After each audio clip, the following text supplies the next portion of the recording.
మహాత్మా గాంధీ విశ్వవిద్యాలయంలో NSSL MJF lions club of Nalgonda ఆధ్వర్యంలో నేత్రదాన అవగాహన సదస్సు బుధవారం విశ్వవిద్యాలయంలో నిర్వహించడం జరిగింది। ఈ కార్యక్రమానికి ముఖ్య అతిథిగా ఎల్వి ప్రసాద్ ఇన్స్టిట్యూట్ హైదరాబాద్ నుండి టి కృష్ణారెడ్డి రావడం జరిగింది। ఈ కార్యక్రమాన్ని ఉద్దేశించి ఆయన మాట్లాడారు।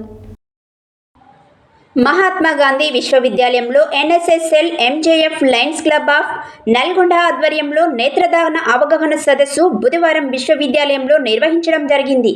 ఈ కార్యక్రమానికి ముఖ్య అతిథిగా ఎల్వి ప్రసాద్ ఇన్స్టిట్యూట్ హైదరాబాద్ నుండి టి కృష్ణారెడ్డి రావడం జరిగింది। ఈ కార్యక్రమాన్ని ఉద్దేశించి ఆయన మాట్లాడుతూ శరీరంలో ఏ అవయవం సరిగ్గా లేకున్నా బ్రతుకులు కొనసాగించవచ్చును, కానీ కళ్ళు లేకపోతే మాత్రం ఒక అడుగు కూడా ముందుకు వేయలేం, అవసరాలు తీర్చుకోలేం అన్నారు। ప్రతి సంఘటన మనిషి జీవితంలో ఎన్నో మార్పులకు కారణమవుతూ ఉంటాయి।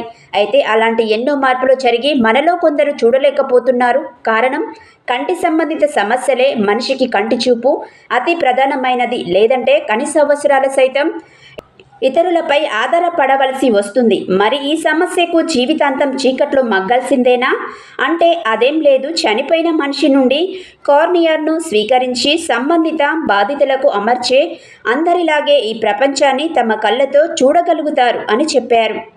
ఎన్ఎస్ఎస్ కోఆర్డినేటర్ డాక్టర్ పసుపుల మద్దిలేటి మాట్లాడుతూ ఈ నేత్రదాన అవగాహన సదస్సు గురించి ఉమ్మడి జిల్లాలలో ఉన్న ఎన్ఎస్ఎస్ విద్యార్థులకు అవగాహన కల్పిస్తామని, ఇలాంటి కార్యక్రమాలు విశ్వవిద్యాలయ పరిధిలో చేపడతామని తెలిపారు।